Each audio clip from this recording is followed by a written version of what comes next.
रानी चाची के छिलके में मिला वह अन्यत्र नहीं।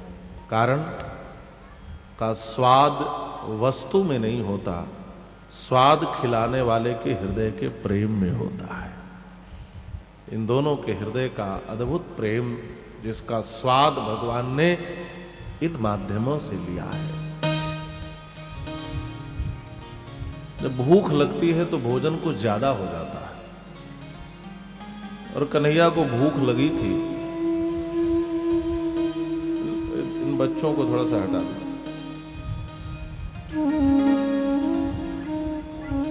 बोलिए बाल कृष्ण लाल की जय हो, श्री कृष्ण चंद्र भगवान की जय हो। निवेदन कर रहा था कि भगवान को बहुत भूख लगी थी और खूब जम के छिलका खा लिया, खूब खाया। और जब खूब छिलका खा लें तो पचाने में समय तो लगेगा। भगवान ने कहा अब इतना खा लिया कि यात्रा की स्थिति नहीं बन रही है, कुछ देर आराम करूंगा, थोड़ा ये पचेगा, तब द्वारिका को प्रस्थान करूंगा।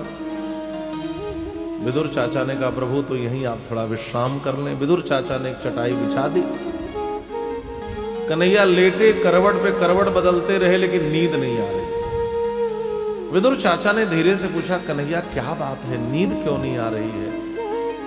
कन्हैया ने कहा चाचा जी, मां यशोदा ने बचपन से मेरी एक आदत खराब कर रखी है। जब मैं सोता था तो मेरी मैया मेरे सिर के नीचे तकिया लगा देती थी, और आपने तकिया दिया ही नहीं है, इसलिए नींद नहीं आ रही है। विदुर चाचा के यहां अद्भुत गरीबी है महाराज, ऐसा गरीबी का आलम है कि एक तकिया भी नहीं है। विदुर चाचा दौड़ कर आए और कन्हैया के सिरहाने बैठ गए। कन्हैया के सिर को अपनी गोद में रख लिया और कहा कन्हैया ये रहा तुम्हारे सिर का तकिया, अब सो जाओ। विदुर चाचा की गोद में कन्हैया ने सिर रख लिया, फिर भी नींद नहीं आई। तब विदुरानी चाची ने पूछा कन्हैया क्या बात है, अब भी नींद नहीं आ रही, अब तो तकिया मिल गया। तो कन्हैया ने कहा चाची जी, मेरी मैया केवल सिर के नीचे तकिया नहीं लगाती थी, मेरी मैया तो पांव के नीचे भी तकिया लगाती थी। तो विदुरानी चाची दौड़ कर आई, पांव की ओर बैठ गई। भगवान द्वारिकाधीश के दोनों श्री चरण कमल को उठाकर अपनी गोद में रख लिया और कहा कन्हैया ये रहा तुम्हारे पांव का तकिया, अब सो जाओ। और भगवान ठाठ से आंख बंद करके सोने लगे। देवता इनके भाग्य की सराहना करते हैं। देखो तो क्या सद्भाग्य है इस विदुर का, जिसको भगवान का तकिया बनने का सौभाग्य मिला होगा। साधारण विदुर जी नहीं है। आज भगवान सुखदेव कह रहे हैं, विदुर जी जब इस घर को छोड़कर जाने लगे तो विदुर जी की आंखों में आंसू आ गए। किस घर को? कहा पौरवेंद्र गृहम हित्वा प्रविवेशात्म सात कृतम। भागवत का यह शब्द बड़ा महत्वपूर्ण है। पौरवेंद्र माने दुर्योधन के घर को छोड़कर भगवान विदुर के जिस घर में आए थे, उस घर को छोड़कर जाने में पीड़ा हो रही है। भगवान कैसे आए थे? कहा आत्मसात कृतम, आत्मित्वेन सात कृतम, आत्मसात कृतम। माने विदुर जी के घर को भगवान अपना घर समझकर आए थे। मतलब क्या हुआ? आपका बहुत बड़ा राजमहल बना हो, बहुत बड़ी बिल्डिंग बनी हो, भगवान को उससे मतलब नहीं है। लेकिन भक्त की टूटी झोपड़ी भी हो ना, तो भगवान को लगता है मेरा घर है। भगवान भक्त के घर को अपना घर समझते हैं। भगवान सुखदेव यह बदलाना चाहते हैं। प्रविवेश आत्म सात्कृतम, आत्म सात्कृतम का मतलब है आत्मित्वेन सात्कृतम, आत्म सात्कृतम। विदुर जी के घर को अपना घर समझ कर आए। भगवान को भक्त का घर अपना घर लगता है महाराज। इस घर को छोड़कर जाने में विदुर जी को पीड़ा हुई। विदुर जी भी हस्तिनापुर छोड़कर गए, वृंदावन पहुंचे हैं। बहुत समय के बाद उद्धव जी से मुलाकात हुई, दोनों मिल गए। उद्धव जी ने कहा भगवान दुनिया से चले गए, लेकिन जाते समय आपको याद कर रहे थे। विदुर जी रोने लगे। रुरोद प्रेम विह्वलः, मेरे जैसे अकिंचन साधारण भक्त को भगवान ने याद किया। विदुर जी जब बहुत रोने लगे, उद्धव जी ने कहा मत रो, हम भी रो रहे थे। भगवान ने हमें ज्ञान दिया। कहा जब वियोग हो जाए तो इस ज्ञान के सहारे रहोगे तो मेरे विरह के दुख को सह लोगे। विदुर जी ने कहा वह ज्ञान मुझे भी दे दो। उद्धव जी ने कहा मैं दे देता विदुर जी, लेकिन जब भगवान ज्ञानोपदेश कर रहे थे तो वहीं पास में एक मैत्रेय नाम के महात्मा थे, तो उन्होंने मैत्रेय महात्मा को यह ज्ञान आपको देने की जिम्मेदारी सौंपी है और मैत्रेय जी हरिद्वार में आपकी प्रतीक्षा कर रहे हैं, आप वहां चले जाएं। द्वारिद्युनद्या ऋषभः कुरूणाम मैत्रेयमासीन मगाध बोधम क्षत्तोपसृत्याच्युत भाव शुद्ध प्रपच्छ सौशल्य गुणाभितृप्त। विदुर जी महाराज हरिद्वार पहुंचे, वहां मैत्रेय जी का दर्शन किया, प्रणाम करके बैठ गए। मैत्रेय जी ने कहा विदुर जी भगवान ने मुझे सारा ज्ञान दे दिया है, आपको जो पूछना है पूछ लो। तो विदुर जी ने पूछा सुखाय कर्माणि करोति लोके न तैहि सुखम वान्यदुपारमं वा। दुनिया का हर जीव सुख पाने के लिए कर्म करता है, परिणाम में दुख क्यों मिलता है? मैत्रेय जी ने कहा मैं जानता हूं आप साधारण नहीं हो, आप तो साक्षात यमराज हो। मांडव्य शापात भगवान प्रजा संयमनो यमः। आपका प्रश्न बड़ा श्रेष्ठ है। विदुर जी ध्यान से सुनना, यह जीवात्मा जब परमात्मा से बिछड़ रहा था तो परमात्मा से प्रार्थना किया कि प्रभु ऐसी कृपा कर दो, मैं संसार में घूमने जा रहा हूं और आपको भूलूं नहीं। तो भगवान ने कहा ठीक है प्यारे, मैं संसार में दुख भर दे रहा हूं और जीवन में जब दुख आए तो तुम्हें मेरी याद आएगी, बस मेरे पास आ जाना। तो भगवान ने दुख इसलिए बनाया ताकि जीव मुझे भूले नहीं। अच्छा एक बात आप ईमानदारी से बताओ, जीवन में दुख न आए तो आप भगवान को याद करोगे? भगवान ने इसीलिए दुख बनाया कि जीव हमें याद करे। तब पूछा भगवान ने दुनिया कैसे बनाई?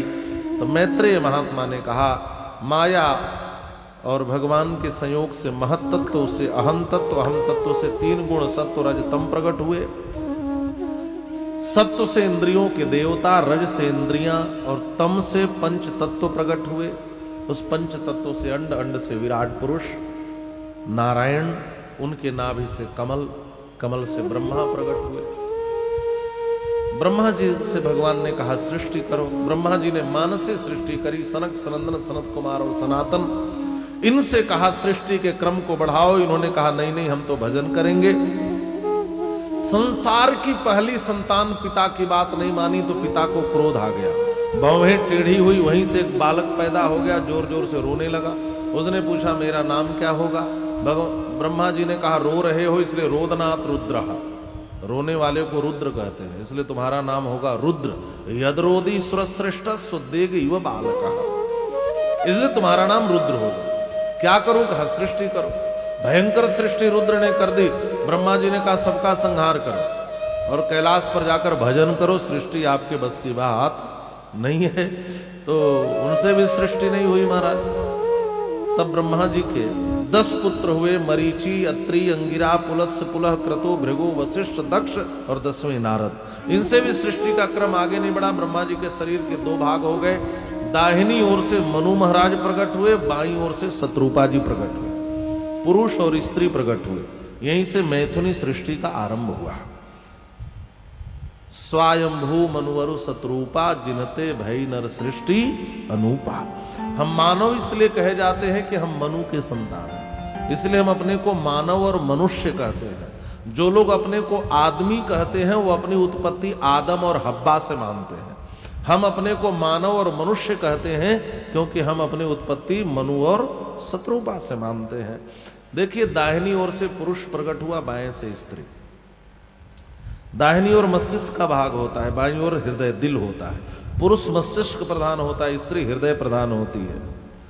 पुरुष का जीवन तप प्रधान होता है, स्त्री का जीवन त्याग प्रधान होता है। पुरुष निर्णय करने में सक्षम होता है, स्त्री प्रेम करने में सक्षम होती है। पुरुष विकास करने में सक्षम होता है, स्त्री पोषण करने में सक्षम होती है। इस प्रकार से पुरुष और स्त्री का निर्माण यहां से आरंभ हुआ। मनु जी महाराज ने पूछा क्या करूं? ब्रह्मा जी ने कहा सृष्टि करो। कहां करूं? कहा पृथ्वी पर करो।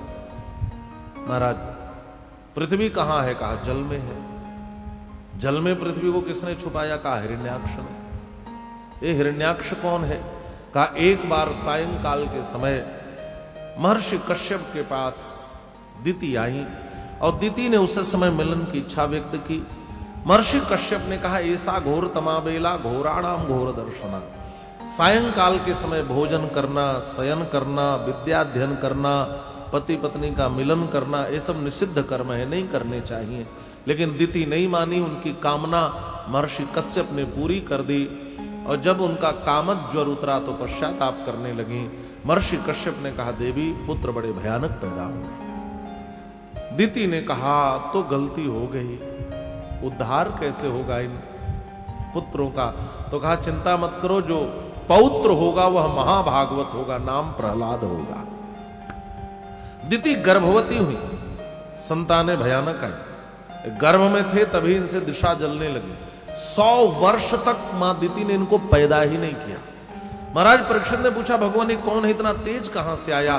तो भगवान सुखदेव कहते हैं, राजन ने भगवान के 2 द्वारपाल थे, जय और विजय। एक बार ये चारों भैया सनकादि भगवान के दर्शन के लिए जा रहे थे, इन्होंने रोक दिया तो श्राप दे दिया, भगवत दर्शन से हमें वंचित करते हो, जाओ तुम्हारा पतन होगा, 3 जन्म लोगे, दैत्य और राक्षस बनोगे। तो पहले जन्म में जय और विजय हिरण्याक्ष हिरण्यकशिपु बने, दूसरे जन्म में रावण कुंभकर्ण बने और तीसरे जन्म में शिशुपाल और दंतवक्र बने। जब यह रोने लगे तो भगवान ने कहा, चिंता मत करो, तुम 3 जन्म लोगे तो तुम्हारे उद्धार के लिए मैं 4 अवतार लूंगा। भगवान 4 अवतार लेकर इनका उद्धार करते हैं। उसी समय ब्रह्मा जी ने भगवान से प्रार्थना करी।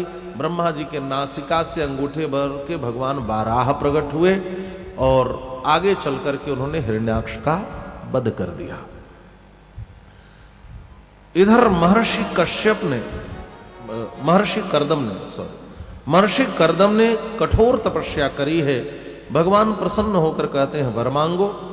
महर्षि कर्दम ने कहा, प्रभु तथा स चाहम परिवोढुकामः समानशीलाम गृह में दधेनु।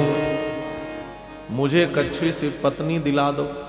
गृह में दधेनु माने पत्नी। देखिए, हमारे भारत के महात्माओं को पत्नी भी मांगना हो तो भगवान से ही मांगते हैं। महात्माओं का परमात्मा को छोड़कर है भी कौन?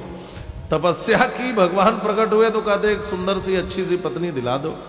भगवान ने कहा, मैं जानता था तुम यही मांगोगे। विदित्वा तव चैत्यम में पुरैव समयोजित। मैं जानता था तुम्हारे चित्त में यही है, पत्नी मांगोगे, तो पहले पत्नी की व्यवस्था करने गया। तो कर्दम जी ने पूछा, महाराज कहां ब्याह तय किया है? तो उन्होंने कहा, देखो मनु जी महाराज की 3 बेटियां हैं, आकुति, देवहूति और प्रसूति।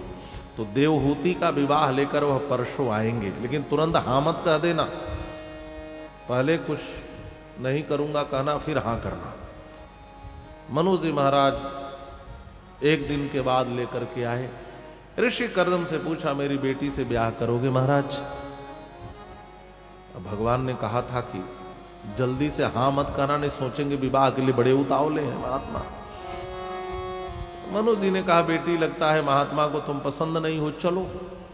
ऋषि कर्दम ने सोचा, ज्यादा देर मौन रहूंगा तो काम बिगड़ जाएगा, तो एक ही सांस में कहा, नहीं करूंगा, नहीं करूंगा, नहीं करूंगा, हाँ करूंगा। एक ही सांस में सारी बातें कह दी। महात्माओं के इसी भोलेपन पे तो भगवान भी रीझ जाते हैं। मनु जी महाराज मुस्कुरा पड़े, अपनी देवहूति का विवाह ऋषि कर्दम के साथ कर दिया। 9 बेटियां पैदा हुई। सृष्टि में सबसे पहले 9 बेटियां हुई। जिस मां के कोख से बेटी पैदा नहीं होती, उस मां का कोख पवित्र नहीं होता। ध्यान से सुनेंगे। पुत्र ही घर का नाम, कुल का नाम रोशन करते हैं, ऐसा नहीं है। पुत्रियां भी कुल का नाम रोशन करती हैं। मैं आपसे पूछता हूं, महाराज जनक की बेटी का नाम क्या था? सीता। और बेटे का नाम क्या था? पता ही नहीं है। अच्छा, महाराज हिमाचल की बेटी का नाम क्या था? पार्वती। मैना की बेटी का नाम पार्वती और बेटे का नाम पता ही नहीं। मैना किन्हीं का बेटा था जो मिला था हनुमान जी को। तो लेकिन इनके माता पिता किससे जाने गए? बेटे से कि बेटी से? बेटी से। श्रेष्ठ बेटी हो जाए ना तो एक नहीं 2-2 कुल का नाम रोशन करती है। महाराज श्री जनक जब चित्रकूट गए हैं, जब भैया भरत मनाने गए हैं, तो क्या देखा? उनकी बेटी बनवासिनी बलकल वस्त्र पहनकर पति धर्म का पालन करते हुए वन को आई है। वनवास राम को मिला था, जानकी को नहीं, फिर भी श्री जानकी जी आई है, सेवा कर रही हैं, पति की सेवा करती हैं, फिर भाग करके जाती हैं सासू माताओं की सेवा करती हैं।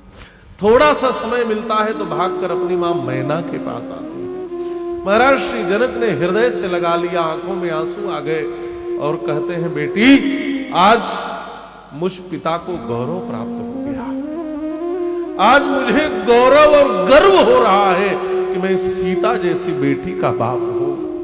बेटी तुम्हारी जैसी बेटी पाकर आज निमिकुल धन्य हो गया और तुम्हारी जैसी बहू पाकर के आज रघुकुल भी धन्य हो गया। पुत्र पवित्र किए कुल दो, एक बेटी श्रेष्ठ हो जाए तो दो दो कुलों को पवित्र कर देती है। पितृकुल भी पवित्र हो जाता है और पति कुल भी पवित्र हो जाता है। 9 बेटियां, साधारण बेटी नहीं है। अनुसुईया जी पैदा हुई, अरुंधति जी पैदा हुई, ये सब बेटियां हैं ऋषि कर्दम की। 10वें पुत्र के रूप में भगवान स्वयं कपिल के रूप में प्रकट हुए। बोलिए श्री कपिल भगवान की जय। ब्रह्मा जी दर्शन करने आए तो ब्रह्मा जी के 9 बेटों का विवाह ऋषि कर्दम की 9 बेटियों के साथ हुआ। मरीचि का विवाह श्री कला जी के साथ हुआ, अत्रि का विवाह अनुसुईया जी के साथ हुआ, श्रद्धा का विवाह अंगिरा के साथ हुआ, वशिष्ठ का विवाह अरुंधति जी के साथ हुआ। इस प्रकार से 9 बेटियों का विवाह ब्रह्मा जी के 9 बेटों से हो गया। थे तो 10 बेटे, लेकिन नारद जी को कुंवारा रहना पड़ गया, क्योंकि बेटी 9 ही थी, प्रत्याशी 10 थे। ऐसा होगा, आजकल भी हर कोई चाहता है बेटा हो। खैर अब तो स्थितियां बदल गई। अच्छा बेटा हो और किसी को बेटी ही ना हो तो बहू भी तो चाहिए, बहू कहां से लाओगे, है ना। तो एक नारद जी को बाबा जी बन करके रहना पड़ा। और जब अनुपात में असंतुलन होगा तो बहुत से लोगों को बाबा जी ही बनना पड़ेगा। अभी भी बहुत से ऐसे राज्य हैं, हरियाणा आदि, जहां पर लड़कियों की संख्या बहुत कम है, लड़कों की संख्या ज्यादा है। तो मान लें कि 1000 लड़कों पर यदि 900-700 लड़की हों तो 100 या 300 को तो कुंवारा ही रहना पड़ेगा। एक बात और है, आज स्त्री भी स्त्री की दुश्मन दिखाई देती है। यदि किसी स्त्री को केवल बेटी हो बेटा ना हो तो सबसे अधिक ताना स्त्रियां ही मारती हैं, जबकि वह स्वयं एक स्त्री है, लेकिन वह स्त्री के महत्व को नहीं समझती। लेकिन बालिकाएं भी नाम रोशन करती हैं, ऐसा नहीं है। अभी यूपीएससी का रिजल्ट आया, अभी वर्तमान में आरंभ की जो 4 सबसे टॉपर हैं, चारों लड़कियां ही हैं। यूपीएससी आप समझ रहे हैं, आईएएस के एग्जाम में आप विचार करें, ओलंपिक में सबसे अधिक पदक लड़कियां लेकर आ रही हैं। मेरा मतलब इन उदाहरणों को देने कहने का यही है कि बेटे बेटी में कभी अंतर नहीं करना चाहिए। एक श्रेष्ठ बेटी यदि आपने दिया है संसार को तो समझो वह बेटी 2-2 कुलों को पवित्र करती है, 2-2 कुलों के नाम को रोशन कर देती है। 10वें बेटे के रूप में भगवान आए, ऋषि कर्दम वन को गए। मां देवहूति भगवान कपिल के पास बैठी है। अब ध्यान से सुनेंगे, बड़ा महत्वपूर्ण विषय है। मां देवहूति ने प्रणाम किया और कहा, भगवान आप हो तो मेरे पुत्र, लेकिन मुझे पता है आप ईश्वर हो। अब 3 विशेषणों से प्रणाम किया, ये सब महत्वपूर्ण है। तंत्वा गताहम शरणम शरण्यम स्वभृत्य संसार तरोह कुठारम जिज्ञासयाहम प्रकृते पुरुषस्य नमामि सद्धर्म विदाम वरिष्ठम। एक का अर्थ कर रहा हूं। स्वभृत्य संसार तरोह कुठारम, आपको प्रणाम है। हे अपने भक्तों के संसार को काटने वाले कुल्हाड़ी, आपको प्रणाम है। इसका मतलब क्या हुआ? इसके 2 तात्पर्य हैं। जो भगवान की ओर बढ़ता है उसका हरा भरा संसार पहले नष्ट होता है। ध्यान से सुनेंगे, आप भगवान की ओर बढ़ेंगे ना तो आपका संसार छिन्न भिन्न होने लगेगा। घबराना मत, संसार नष्ट हो तो समझना भगवान की कृपा हो गई है। भगवान संसार को पहले काटते हैं तभी अपनाते हैं। आपका संसार बचा रहेगा तो आप कभी भी संसार से जुड़ जाओगे। भगवान जिसको अपनाते हैं पहले उसके हरे भरे संसार को नष्ट करते हैं।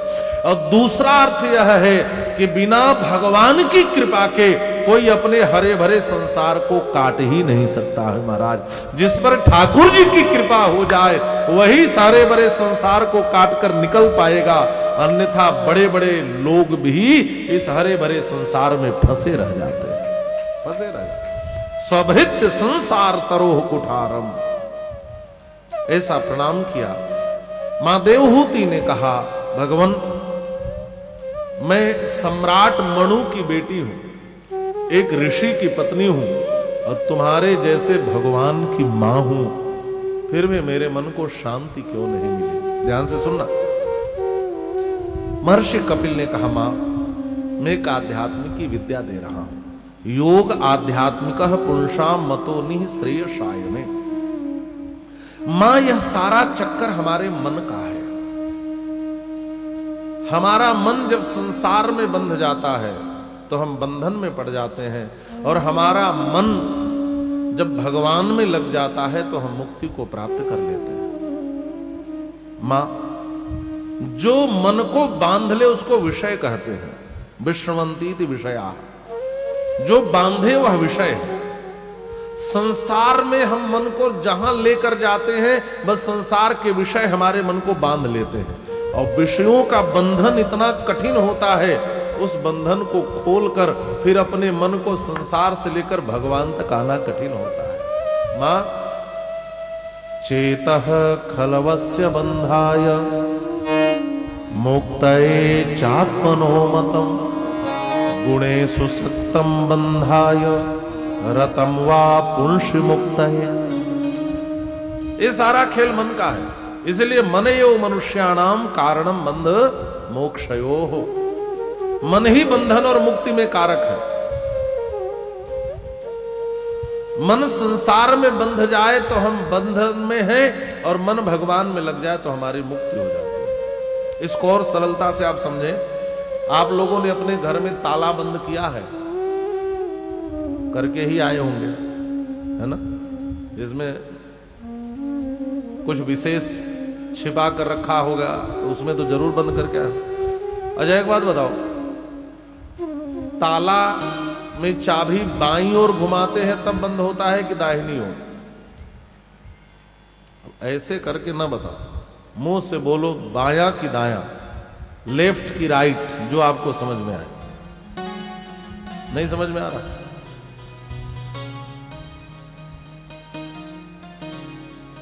चाबी को बाईं ओर घुमाएंगे तो ताला बंद हो जाएगा, और दाहिनी ओर घुमाएंगे तो ताला खुलेगा। आप लोग तो रोज ये काम करते हैं, बस इसी को समझना है। बाईं ओर संसार है और दाहिनी ओर ईश्वर है, ध्यान से समझना। और हमारा मन ही चाबी है।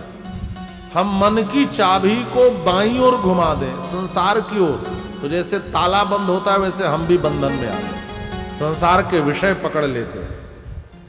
और इसी मन को संसार से हटाकर बस भगवान की ओर घुमा दो, जैसे ताला खुलता है वैसे हम भी बंधन से मुक्त हो जाते। इतना ही है खेल, ये सारा खेल मन का ही है। मन के दर्शन को समझ ले, सारा दर्शन समझ में आ जाए। किसी ने बड़ी सुंदर बात लिखी, आइए दो पंक्ति में देखते हैं। तोरा मन दर्पण कहलाए, तोरा मन दर्पण कहलाए, भले बुरे सारे कर्मों को, भले बुरे सारे कर्मों को देखे और दिखाए, तोरा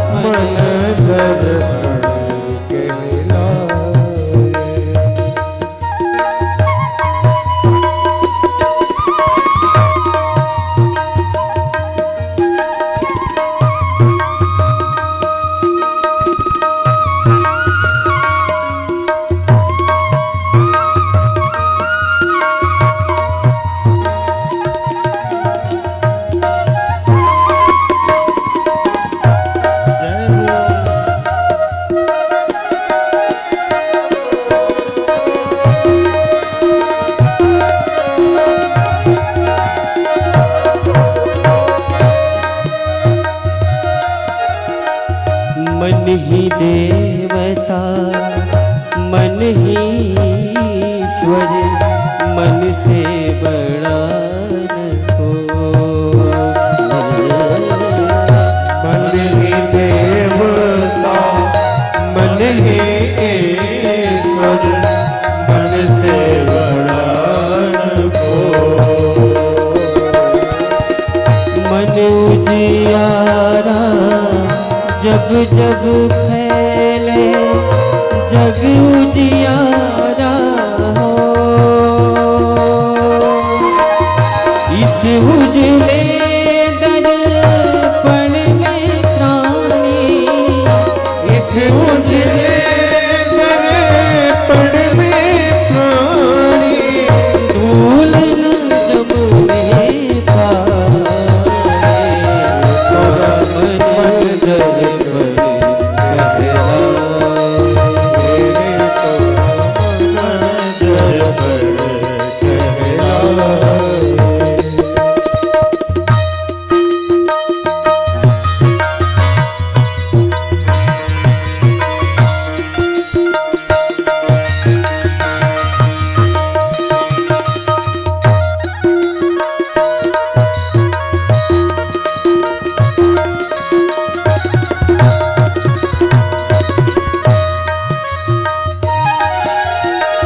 सुख की कलियां दुख की काटे, मन सबका आधार है। सुख की कलियां दुख के काटे, मन सबका आधार। मन से कोई बात छुपे ना, मन के देन है जान। जग से चाहे भाग ले कोई, जग से चाहे भाग ले कोई, मन से भाग न पाए। तोरा मन दर्पण कहलाए। तेरे तो मन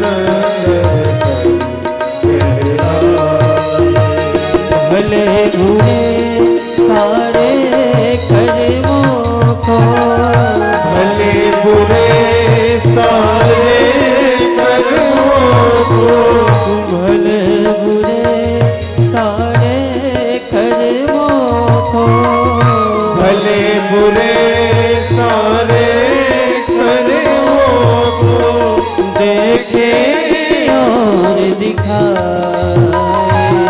तोरा मन दर्पण कहलाए। तेरे तो मन दर्पण कहलाए। तोरा मन दर्पण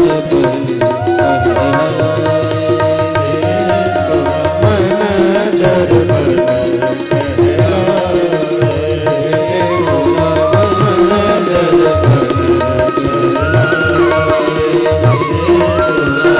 मन दर्पण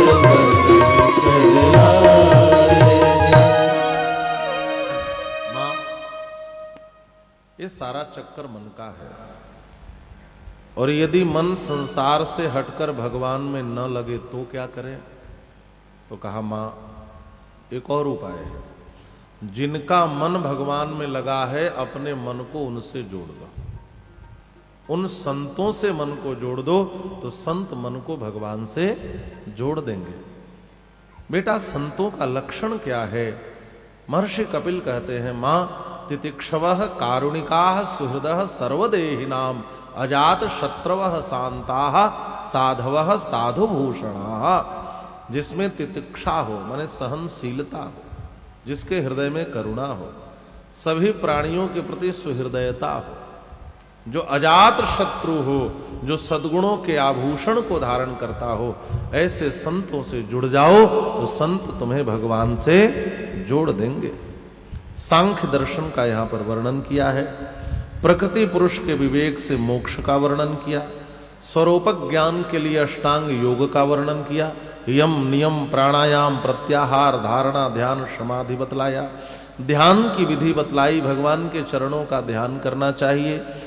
संचिंतयेत भगवत शरण अरविंदम वज्रांकुशाध्वज सरोरुह लांछनाढ्यम। भगवान के चरणों में तलवे में 4 चीजों के चिन्ह बने होते हैं, वज्र, अंकुश, ध्वजा, सरोरुह माने झंडा। भगवान के चरणों में वज्र का ध्यान करोगे तो आपके जीवन के सारे पाप को वज्र चूर चूर कर देगा। भगवान के चरणों में यदि आप अंकुश का ध्यान करोगे तो आपके मतवाले मन रूपी हाथी को वह वश में कर देगा। भगवान के चरणों में ध्वजा का ध्यान करोगे तो आपकी कीर्ति ध्वजा तीनों लोकों में फहराएगी। भगवान के चरणों में सरोरुह माने कमल का ध्यान करोगे तो आपके जीवन में शीतलता की प्राप्ति हो जाएगी। मां देवहूति ने पूछा, भगवान एक बात बताओ, जीव की स्थिति मां के गर्भ में कैसी होती है?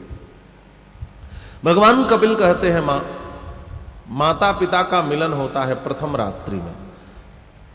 पिता के शुक्र और मां के रज को मिलने से डिंब बनता है। वह 5वें दिन गोलाकार होता है, 10वें दिन बेर इतना बड़ा हो जाता है और 15वें दिन मांस पिंड बन जाता है। पहले महीने में सिर निकलता है, दूसरे महीने में हाथ पांव निकलता है और तीसरे महीने में पता चलता है यह बेटा होगी कि बेटी। आज का मेडिकल साइंस भी यही कहता है। आज भी कुछ लोग जो परीक्षण कराते हैं 3 महीने के बाद कि बेटा है कि बेटी, जबकि यह कानूनन अपराध है वर्तमान में। लेकिन जो मेडिकल साइंस आज बताता है, महर्षि कपिल सांख्य दर्शन में बहुत पहले बता गए हैं। तीसरे महीने में ये पता चलता है कि पुत्र होगा कि पुत्री। चौथे महीने में सप्त धातुएं प्रकट होती हैं। शुक्रादि 5वें महीने में उस जीव को भूख प्यास लगती है। 6वें महीने में वह एक झिल्ली से आविष्टित होकर मां के दाहिने कोख में कुक्ष में अवस्थित हो जाता है। 7वें महीने उसे ज्ञान होता है। क्या देखता है? मां के गर्भ में एक और मल की थैली, एक और मूत्र की थैली। हर जीव मां के गर्भ में उल्टा लटका होता है, पांव ऊपर और सिर नीचे। चमड़ा इतना कोमल होता है, एक चमड़े के परत को छील दो, भीतर का परत जो कोमल निकलता है उतना कोमल होता है। इसमें माताओं को खट्टा मीठा नमकीन खाने का मन करता है, वो नमकीन चबाती हैं और नमक जाकर जब उस बालक के, उस जीव के शरीर से स्पर्श करता है तो तड़पता है। आजकल लोग कहते हैं कि बालक मूव कर रहा है, घूम रहा है, कुछ कर, अरे कुछ नहीं कर रहा, वो तड़प रहा है। बताऊं कितनी पीड़ा होती है। गोस्वामी जी भी कहते हैं, जनमत मरत दुसह दुख होई। एक अंधेरे कमरे में किसी को उल्टा लटका दो, मल और मूत्र भर दो, उसके चमड़े को एक परत को छील दो और छील करके उस पर नमक छिड़क दो, जितनी पीड़ा से वह व्यक्ति गुजरेगा, हर जीव मां के गर्भ में उतनी पीड़ा से गुजरता है। वह रोता है, चीखता है, चिल्लाता है, पुकारता है, हे प्रभु इस गर्भ से बाहर निकालो, हे प्रभु इस गर्भ से बचाओ। यदा गर्भात पतिशेहम भजिष्ये त्वाम दयानिधे, हे दयानिधि इस बार इस गर्भ से बाहर आ गया तो आपका ही भजन करूंगा, आपका ही चिंतन करूंगा। भगवान कहते हैं, याद रखना, मुझे भूलोगे तो नहीं। जीव कहता है, प्रभु नहीं भूलूंगा। भगवान ने कहा, लिखा पढ़ी करो। नहीं, आजकल क्या भरोसा, हर आदमी बाहर जाके मुकर जाए। भगवान लिखा पढ़ी कराते हैं, महाराज मुहर लगाते हैं, और भगवान सबके अंगुलियों पर शंख चक्र का मुहर लगाते हैं। ये जो हाथ है ना, देखो, या तो शंख बना होगा या चक्र। ये सब लोग अपनी अंगुलियों पे देख लेना, ये शंख चक्र का मुहर है, ये भगवान ने लगाया है, या तो शंख या तो चक्र। ये भगवान का चिन्ह है महाराज, मुहर है, याद रखना, भूलना मत। और 9 महीने के बाद भगवान की कृपा से जीव मां के गर्भ से बाहर आता है। बाहर आकर के पहला शब्द क्या रोता है? कुहा कुहा कुहा। ये कुहा क्या है? ये संस्कृत का शब्द है जो अस्पष्ट होता है।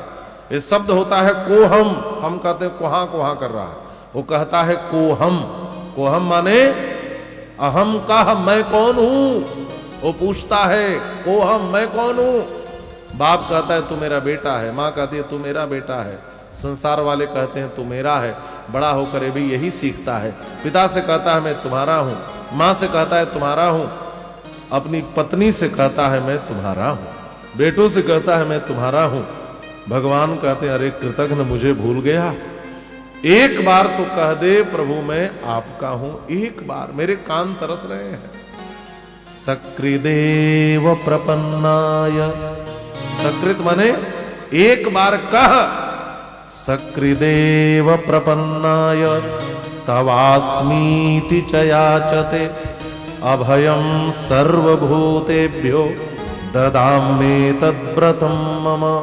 ये मेरा व्रत है, एक बार तू कह दे प्यारे कि प्रभु मैं तुम्हारा हूं, तवास्मीति, एक बार कह दोगे मैं तुम्हें अपना लूंगा, अभयता दे दूंगा, मोक्ष दे दूंगा, अपना धाम दे दूंगा। लेकिन हमारा जीवन बीत जाता है, हम संसार से कहते हैं तुम्हारे हैं, लेकिन ठाकुर जी से कभी नहीं कहते कि प्रभु मैं आपका हूं। फिर भगवान शंकराचार्य के शब्दों में पुनरपि जननम पुनरपि मरणम पुनरपि जननी जठरे शयनम, हम पुनः किसी मां के गर्भ में आते हैं, फिर जन्म लेते हैं, फिर मरते हैं, और यह अनंत संसार चक्र में चलते रहते हैं, भटकते रहते हैं, और हम कभी भी भज गोविंदम गोविंदम भज मूढ़मते, कभी हम गोविंद को नहीं भजते महाराज। मां भगवान को पाने का सबसे सरलतम उपाय है भगवान की भक्ति। जो भगवान की भक्ति का आश्रय लेता है वो भगवान को सहज ही प्राप्त कर लेता है। महाराज आगे चल करके मनु जी महाराज की दूसरी बेटी आकुति का विवाह रुचि प्रजापति के साथ हुआ, भगवान यज्ञ के रूप में आए। देवहूति का विवाह कर्दम के साथ हुआ। प्रसूति का विवाह प्रजापति दक्ष के साथ हुआ। 16 बेटियां हुई, जिसमें 13 का विवाह धर्म के साथ हुआ। मूर्ति नामक पत्नी से भगवान नर नारायण के रूप में प्रकट हुए। एक बात मैं आपको मोटे तौर पर बता दूं, मनु महाराज के बेटों के यहां भक्त का जन्म होता है और मनु महाराज की बेटियों के यहां भगवान का जन्म होता है। इसका मतलब हम भी मनु के संतान हैं। हमारी भी यही अभिलाषा होनी चाहिए कि हमारे घर में भी या तो भगवान का जन्म हो जाए या भगवान के भक्त का जन्म हो जाए। संतान के रूप में हम या तो भगवान को चाहें या भगवान के भक्त को चाहें। महाराज छोटी बेटी सती का विवाह शिव के साथ हुआ, लेकिन दक्ष ने शिव का अपमान किया, यज्ञ करके भाग नहीं दिया। महारानी सती वहां पर पहुंची, सद्यः प्रज्ज्वाल समाधि जाग्निना, योगाग्नि में शरीर को भस्म कर दिया। अगला जन्म पार्वती के रूप में लिया। भगवान शिव के साथ उनका विवाह हुआ। पुत्र थे, नाम था उत्तानपाद। 2 पत्नियां थी, सुनीति और सुरुचि। सुनीति के गर्भ से ध्रुव का जन्म हुआ और सुरुचि के गर्भ से उत्तम का जन्म हुआ। संकेत बड़ा सुंदर है। हम सब जीव ही उत्तानपाद हैं। उत्तानपाद का अर्थ होता है जिसके दोनों पांव ऊपर की ओर हों। उत ऊर्ध्वौ पादौ यस्य स उत्तानपादः। हम सब जब मां के गर्भ में आते हैं हमारे पांव ऊपर की ओर होते हैं। हम सब की 2 वृत्तियां हैं, सुंदर नीति से चलते हैं कि सुंदर रुचि से चलते हैं। जो नीति पूर्वक कार्य करते हैं उसका फल ध्रुव और अटल होता है। जो रुचिपूर्ण कार्य करते हैं फल उत्तम तो होता है लेकिन अस्थायी नहीं होता। सुनीति अपने ही घर में उपेक्षित होकर राजमहल के कोने में पड़ी रहती थी। ध्यान से सुनेंगे, 2-4 मिनट की और चर्चा है। बोलिए बाल कृष्ण लाल की जय, श्री कृष्ण चंद्र भगवान की जय। देखिए खाना पीना सोना घर बार तो हमेशा रहेगा, है ना। अब जाएंगे तो घर कहीं भाग कर चला नहीं जाएगा, वही मिलेगा कि नहीं, है ना। चेतन नहीं है, वो जड़ ही है। जितना अधिक से अधिक समय भगवत चर्चा में लग जाए उतना ही जीवन सार्थक है। इसलिए जोर से जय घोष बोलिए। 2-4 मिनट की और चर्चा है। बोलिए श्री कृष्ण चंद्र भगवान की जय। इसलिए कर रहा हूं कि कल भगवान श्री कृष्ण का जन्मोत्सव मनाया जाएगा। कल चौथा दिन है ना, तो चतुर्थे कृष्ण जन्मनी, चौथे दिन भगवान कृष्ण का प्राकट्योत्सव होगा और नंदोत्सव मनाया जाएगा। तो कल आप लोग भी थोड़ी तैयारी से आना, ऐसे ही मत आ जाना, है ना। आपके घर में कोई उत्सव होता है तो आप ऐसे घूमते हैं, कैसे घूमते हैं, बढ़िया सज धज करके श्रृंगार करके। तो कल आप लोग भी बढ़िया सज धज करके आइए, है ना। जो सौभाग्यवती माताएं हैं वो बढ़िया पीली साड़ी पहन करके आए, श्रृंगार करके आए। नए नए वस्त्र पहनकर जो पुरुष हैं आप सब लोग सज धज कर आइए। भगवान ने जिसको मूछें दी हैं बढ़िया उस पर इत्र उत्र लगा करके आइए। ऐसे सजते हैं लोग। तो जैसे उत्सव में हम शामिल होते हैं संसार के, उससे दुगुना उत्साह के साथ कल हम लोग भगवान के उत्सव में शामिल होंगे और खूब बधाई गान होगा, हम लोग आनंदोत्सव मनाएंगे। तो 2-4 मिनट की बात और है, ताकि कल हम लोग आराम से श्री कृष्ण जन्म तक पहुंच सकें। एक बार जय घोष बोलिए, बोलिए बाल कृष्ण लाल की जय, श्री कृष्ण चंद्र भगवान की जय।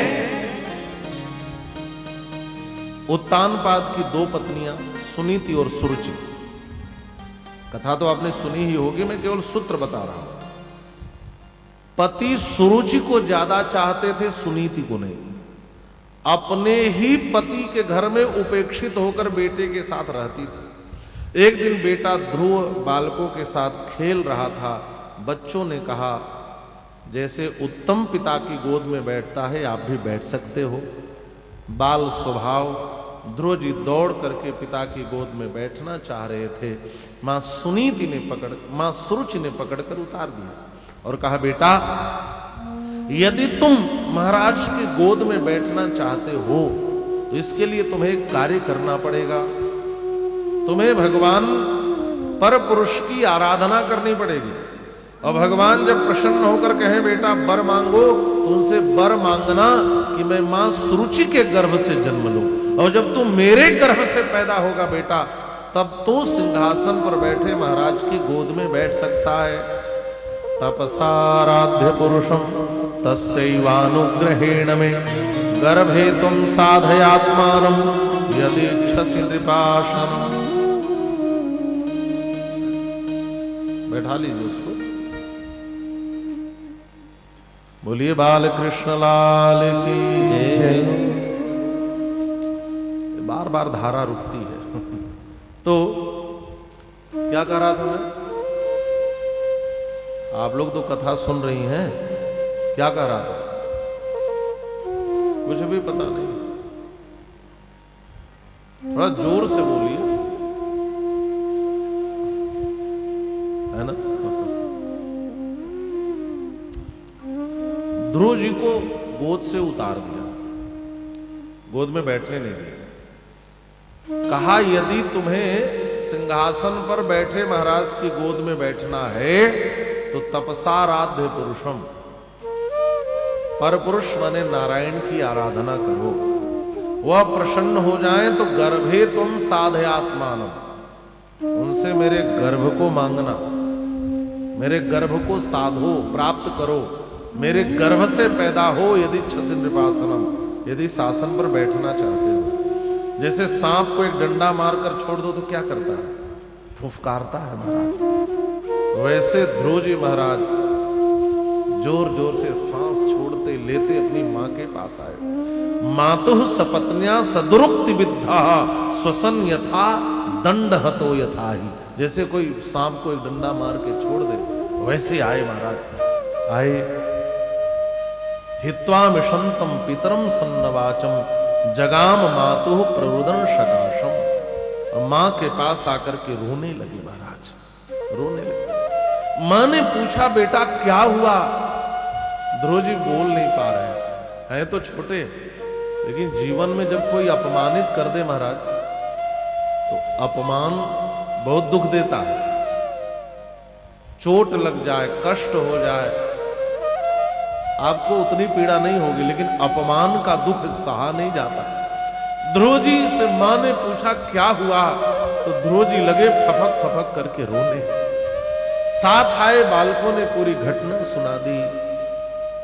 मां सोचने लगी क्या कहकर अपने बेटे को धैर्य दूं। मैं कहूं बेटा धीरज रख, मेरे भी जीवन में मंगल होगा, महाराज कभी मुझे अपनाएंगे, लेकिन दूर दूर तक इसके संकेत नहीं दिखते कि महाराज मुझे कभी अपनाएंगे। लेकिन मां सुनीति ने एक भी ऐसी बात नहीं कही जिससे ध्रुव के संस्कार बिगड़ जाएं। मां सुनीति ने कहा, बेटा तुम्हारी मां ने तो तुम्हें अच्छी शिक्षा दी है। सत्यम सुरुच्या भेहितम भवान में, कितनी अच्छी बात कही। जीव को ईश्वर की आराधना करनी चाहिए। संसार में लोग मिलेंगे, अच्छी बुरी दोनों प्रकार की बात कहेंगे। अच्छे व्यक्ति का कर्तव्य है अच्छी बातों को ग्रहण कर लेना, बुरी बात को छोड़ देना। तुम्हारी मां सुरुचि ने कितनी अच्छी शिक्षा दी है, ईश्वर की आराधना करनी चाहिए। अच्छी बात कही, लेकिन एक बात गलत कहा उसने। क्या? यद दुर्भग आया उदरे ग्रहीतः। उसने कहा कि भगवान मिल जाए तो यह मांगना कि मैं मां सुरुचि के गर्भ से जन्म लूं, यह गलत कहा, इसको छोड़ दो। देखो बेटा, जिसे भगवान मिल जाते हैं उसे सुरुचि के गर्भ में क्या, इस सुनीति के गर्भ में क्या, संसार में किसी मां के गर्भ में आना नहीं पड़ता। बेटा, आराधया धोक्षज पाद पद्मम यदिच्छसे ध्यासनम उत्तमो यथा। बेटा, तो अधोक्षज के पाद पद्मों की आराधना कर। अपने नन्हे से बालक ध्रुव को मां सुनीति ने जंगल में भगवान को पाने के लिए भेज दिया। देखिए, हमारे यहां इतिहास में दो माताएं हुई, एक रामायण की मां सुमित्रा और एक भागवत की मां सुनीति। रामायण की मां सुमित्रा ने सुना कि श्री राम वन को जा रहे हैं और लखन भैया ने आकर कहा, मां, राघव भैया ने कहा है जा अपनी मां से पूछ करा। भाई, यदि मैया कह दे तो मैं तुम्हें ले चलूंगा। मां सुमित्रा ने कहा, बेटा तो चूक गया, प्रभु ने कहा कि मां से पूछ कराओ तो तू दौड़कर मेरे पास आ गया। तुम्हारे देह को जन्म देने वाली देही मां मैं हो सकती हूं, लेकिन जीव मात्र की मां तो वैदेही ही है। तात तुम्हारी मां तो वैदेही, पिता राम सब भांति सनेही, जो पे सी राम बन जाही, अवध तुम्हारा काज कछु नाही। उन्होंने कहा, मां से पूछ लो, तो तुम्हें वही खड़ी वैदेही मां से पूछ लेना चाहिए था। तो इस देही मां सुमित्रा के पास क्यों आए? तुम क्या सोच रहे हो, राम वन को क्यों जा रहे हैं? कुछ लोग कह रहे रावण के वध के लिए जा रहे हैं, कुछ लोग कह रहे हैं संतों को दर्शन देने जा रहे हैं, कुछ लोग कह रहे सबरी मां के फल खाने जा रहे हैं, कुछ लोग कह रहे केवट को भाग्यवान बनाने के लिए जा रहे हैं, कुछ लोग कह रहे भरत रूपी समुद्र का मंथन करने जा रहे हैं। लेकिन तुम्हारी मां कहती है ये सब कोई हेतु नहीं है, एकमात्र हेतु है तुम्हारे जैसे भाई को सेवा का अवसर देने के लिए रामवन को जा रहे हैं। तुम्हारे ही भाग राम बन जाए, तुम्हारे ही भाग राम बन जाए। दूसर है तू तात कहु नाहि, दूसर है तू तात कछु नाहि। सकल सुकृत कर बड़ फल हो, सकल सुकृत कर बड़ फल हो। सकल सुकृत कर बड़ फल हो। राम सिया पद सहज सने हो, राम सिया पद सहज सने हो। राम सिया पद सहज सने हो। राम सिया पद सहज सने हो। मां सुमित्रा ने कहा, बेटा तुम्हारे ही भाग राम बन जाए। और मां सुमित्रा ने अपने बेटे लक्ष्मण को जंगल में भगवान राम की सेवा के लिए भेज दिया, और मां सुनीति ने जंगल में अपने बेटे को भगवान को पाने के लिए भेज दिया। ध्यान से सुनेंगे, दोनों मां ने जंगल में अपने बेटे को भेजा। रामायण की मां सुमित्रा ने लक्ष्मण को जंगल में भगवान की सेवा के लिए भेजा, और भागवत की मां सुनीति ने जंगल में अपने बेटे को भगवान की आराधना के लिए भेजा। आराधया धोक्षज पाद पद्मम, मतलब क्या हुआ? का सुमित्रा का अर्थ होता है सुंदर मित्र। स्त्रीत्व की विवक्षा में टाप प्रत्यय करके शब्द बनता है सुमित्रा। और सुनीति का अर्थ होता है सुंदर नीति। जीवन का सुंदर मित्र कौन है? का जो जीव को ईश्वर की सेवा में लगा दे। और जीवन की सुंदर नीति क्या है? कहा जो जीव को ईश्वर की आराधना में लगा दे। यही जीवन की सुंदर नीति है। देवर्षि नारद रास्ते में आए, भगवान ने भेजा है। ध्यान से सुनेंगे। लोग कहते हैं मैं बहुत दिनों से गुरु ढूंढ रहा है, गुरु ढूंढ रहा हूं, गुरु नहीं मिल रहा, कोई सदगुरु नहीं मिल रहा है। भागवत की कथा कहती है गुरु ढूंढो मत, गोविंद की ओर कदम बढ़ा दो, गोविंद तुम्हारे जीवन में स्वयं किसी सदगुरु को भेज देंगे। गोविंद की ओर कदम को बढ़ाओ और जीवन में कोई संत मिल जाए तो समझना यह संत नहीं है, भगवान की कृपा ही संत के रूप में आई है। रास्ते में नारद जी मिले, पहले तो परीक्षा ली, बेटा कहां जा रहे हो? जिस जंगल में जा रहे हो भगवान को पाने, वहां भगवान नहीं, वहां हिंसक और जंगली जानवर मिलते हैं जो तुम्हें खा पी करके खत्म कर देंगे। ध्रुव जी ने कहा, आप सचमुच के नारद जी हो? नारद जी ने कहा, बेटा ये सचमुच के नारद कैसे होते हैं? ध्रुव जी की आंखों में आंसू आ गए। ध्रुव जी ने कहा, मेरी मैया कहती थी बेटा, जिसको नारद जी मिल जाते हैं उससे भगवान मिल जाते हैं। आप सचमुच के नारद जी होते तो भगवान से मिला देते। हम भगवान को पाने के लिए बन जा रहे हैं, हमें घर वापस नहीं भेजते। इस बालक की भोली बात सुनकर नारद जी के नेत्र भी सजल हो गए, उनके भी आंख में आंसू आ गए। इस नारद नाम पर लोगों को कितना विश्वास है। नारद जी ने ध्रुव जी को हृदय से लगा लिया। नारद जी ने कहा, बेटा मैं सचमुच का नारद हूं और मैं इसको प्रमाणित करूंगा और मैं कह रहा हूं अब तुम्हें भगवान से मिलने से कोई रोक नहीं सकता है। एक मंत्र दे रहा हूं, इसका जप करना, तुम्हें भगवान के दर्शन हो जाएंगे। ओम नमो भगवते वासुदेवाय। मधुवन में जाकर इसका जप करो। ध्रुव जी मधुपुरी में आ गए। पहले महीने 3-3 दिन पर कैथा बेर खाते हुए ओम नमो भगवते वासुदेवाय। दूसरा महीना लगा तो 6-6 दिन पर पत्ता खा करके रहने लगे। ओम नमो भगवते वासुदेवाय। तीसरा महीना लगा तो 9-9 दिन पे पत्ता खा करके ओम नमो भगवते वासुदेवाय। और चौथा महीना लगा तो पत्ता छोड़कर पानी पी करके 12-12 दिन पर ओम नमो भगवते वासुदेवाय। पांचवा महीना लगा तो पानी भी छोड़ दिया। जितश्वास हो गए।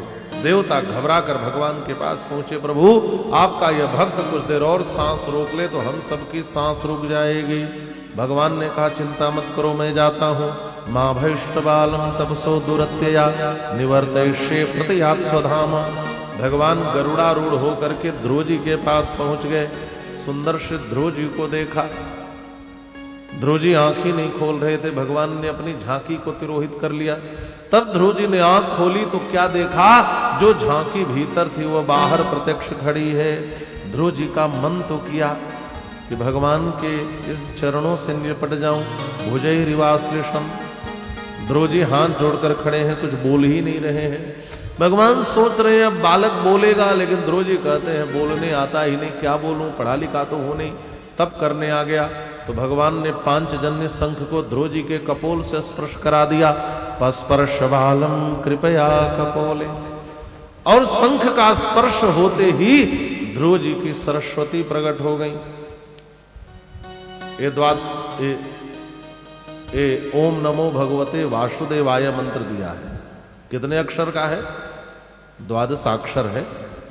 12 माने 12 माने 12 अक्षर का मंत्र है। तो 12 अक्षर का मंत्र दिया था तो ध्रुव जी ने 12 श्लोकों में ही स्तुति बनाई। ध्यान से सुनेंगे, एक एक अक्षर पर एक एक श्लोक बनाया। 12 मंत्र दिया तो 12 श्लोकों में 12 श्लोकों में भगवान की सुंदर स्तुति गाई ध्रुव जी ने। योऽन्तः प्रविश्य मम वाचमिमां प्रसुप्तां संजीवयत्यखिल शक्तिधर स्वधाम्ना अन्यांश्च हस्तचरण श्रवण त्वगादीन् प्राणान् नमो भगवते पुरुषाय तुभ्यम्। हे प्रभु, आप हमारे भीतर प्रविष्ट होकर के हमारी सुसुप्त चेतना को जागृत करते हैं। हमारे ही नहीं, चराचर के हृदय में आप भीतर प्रविष्ट होकर के सोई हुई चेतना को जगाते हैं। यदि आप न जगाएं तो कोई चेतन नहीं हो पाएगा। हे नारायण, आपको प्रणाम है। भगवान प्रसन्न हो गए। बेटा, तुम जिस आकांक्षा को लेकर के आए थे तब करने जाओ। मैं वर देता हूं 36,000 वर्ष उसी सिंहासन पर बैठ करके राज्य करोगे जिस सिंहासन पर मां सुरुचि ने बैठने नहीं दिया था। उसी सिंहासन पर बैठ गए। ध्रुव जी कहते हैं प्रभु अब मुझे यह सब कुछ नहीं चाहिए। क्यों? जीव की कामनाएं, जीव के मन की वासना, जीव के मन की अभिलाषा तभी तक रहती है जब तक भगवान के चरणों का दर्शन नहीं हो जाता। विभीषण जी वाली स्थिति हो गई। उर कछु प्रथम वासना रही, प्रभु पद प्रीति सरित सो वही। प्रभु लेकर के तो इच्छा आया था, लेकिन अब कुछ नहीं चाहिए। भगवान ने कहा लेकिन मेरा नियम है, जो भक्त जो कामना लेकर आता है मैं पहले उसे पूरा करता हूं, बाद में अपने धाम को भेजता हूं। और बेटा मैं तो तुम पर इतना प्रसन्न हूं कि तुम्हारे लिए एक नया लोक बनाया है, ध्रुव लोक। ये सारे लोकों से ऊपर है। आज भी वह ध्रुव तारे के रूप में ध्रुव जी चमचमा रहे हैं महाराज। सबसे चमकीला तारा आज भी ध्रुव तारा है। भगवान की भक्ति का चमत्कार तो यह है कि भगवान की कृपा हो जाए तो संसार में सबसे अधिक आपकी चमक बढ़ जाएगी महाराज। आज भी ध्रुव जी चमचमा रहे हैं। कृपा बस होनी चाहिए। हमारे भीतर ध्रुव वाली पात्रता आ जाए तो संसार में हमारी चमक बढ़ जाएगी ठाकुर जी की कृपा से। ध्रुव जी कहते हैं प्रभु अब नहीं चाहिए, लेकिन भगवान कहते हैं लेना पड़ेगा। ध्रुव जी हाथ जोड़कर कहते हैं मैं यह कामना लेकर नहीं आया होता तो आज मैं संसार में बंधा नहीं होता। कामनाएं बांधती हैं, ध्यान से सुनेंगे।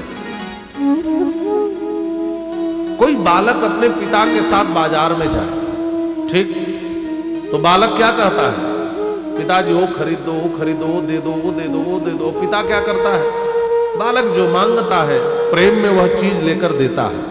लेकिन बालक बहुत खुश होगा तो क्या मांगेगा?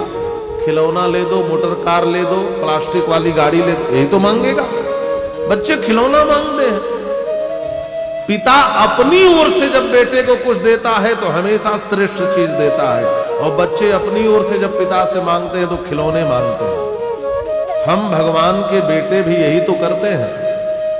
भगवान हम पर प्रसन्न हो जाए तो हम संसार मांग लेते हैं। खिलौना ही तो है, ये तो 2 दिन में टूट जाने वाला है। इसलिए ठाकुर जी की आराधना करो, पूजा करो तो अपने से कुछ मत मांगो। क्यों? तुम मांगोगे तो खिलौना ही मांग सकते हो, और ठाकुर जी अपने से देंगे महाराज तो आपके लिए सर्वश्रेष्ठ चीज देंगे, श्रेष्ठ वस्तु देंगे। ध्रुव जी कहते हैं इस कामना ने मुझे बांध दिया। अहो बत ममानात्मम मंद भाग्यस्य पश्यत भवच्छिदः पादमूलम गत्वा याचेत यदंतवत। ठाकुर जी कृपा करो, मुझे संसार मत दो, मुझे तो जन्म जन्मांतर के लिए अपने चरणों की सेवा दे दो। मेरे सिर पर हाथ रख दो ठाकुर जी, मुझे अपना बना लो, मुझे यह चाहिए। आज भी लोग यही आकांक्षा करते हैं। आइए 2 पंक्तियों में गुनगुनाते हुए हम भी यही मंच को। तू मेरे सिर पर रख दो कान्हा अपने दोनों हाथ, देना हो तो दीजिए जन्म जन्म का साथ, देना हो तो दीजिए जन्म जन्म का साथ। मेरे सिर पर रख दो कान्हा, सिर पे रख दो कान्हा, ओ मेरे सिर पर रख दो कान्हा, सिर पर रख दो कान्हा, अपने दोनों ये हाथ, देना हो तो दीजिए जन्म जन्म का साथ, देना हो तो दीजिए जन्म जन्म का साथ। अब तो कृपा कर दीजिए जन्म जन्म का साथ, अब तो कृपा कर दीजिए जन्म जन्म का साथ। आप लोग भी दोनों हाथ से ताली की सेवा करते हुए, देखिए भगवान ने जिसको हाथ दिया है वो दोनों हाथ से ताली की सेवा करते हुए गुनगुनाए। सभी लोग बड़े भाव और आनंद के साथ।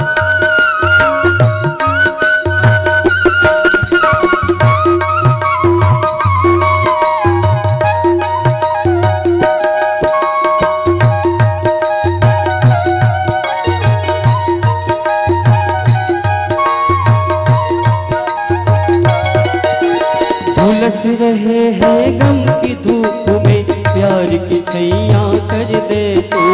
झुलस रहे हैं गम की धूप में प्यार की छैया कर दे तो। आओ बिन माझी के नाम चले ना अब पतवार पकड़ ले तू। बिन माझी के नाम चले ना अब पतवार पकड़ ले तो। वो मेरा रास्ता रोशन कर दे, मेरा रास्ता रोशन कर दे।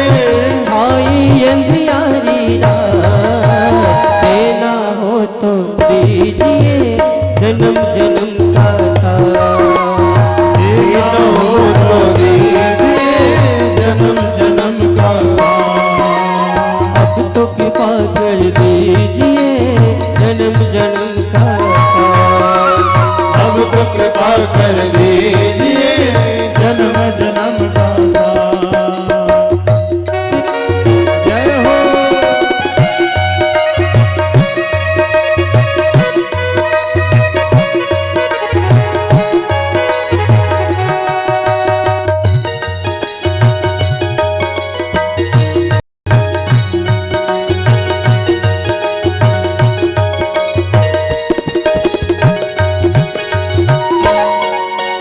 इसी जन्म में सेवा देकर बहुत बड़ा एहसान किया। इसी जन्म में सेवा देकर बहुत बड़ा एहसान किया। तू ही सर्वेश्वर है काला हमने तुझे पहचान लिया। तू ही सर्वेश्वर है काना हमने तुझे पहचान लिया। हम साथ रहे जन्मों तक, हम साथ रहे जन्मों तक। बस रख लो इतनी बात देना हो तो दीजिए जन्म जन्म का साथ। देना हो तो दीजिए जन्म जन्म का साथ। अब तो कृपा कर दीजिए जन्म जन्म का साथ।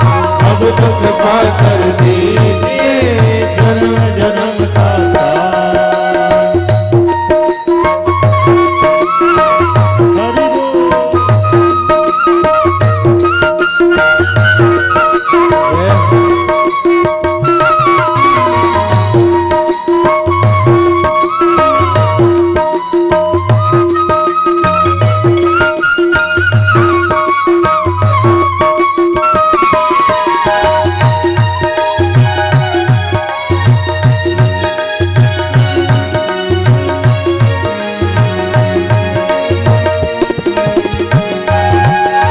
सुना है हमने शरणागत को अपने गले लगाते हो।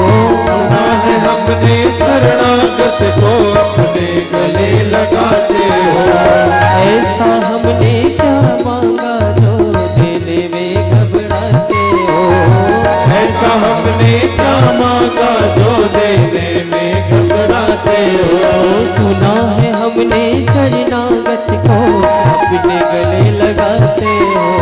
सुना है हमने शरणागत को अपने गले लगाते हो। ऐसा हमने क्या मांगा जो देने में घबराते हो।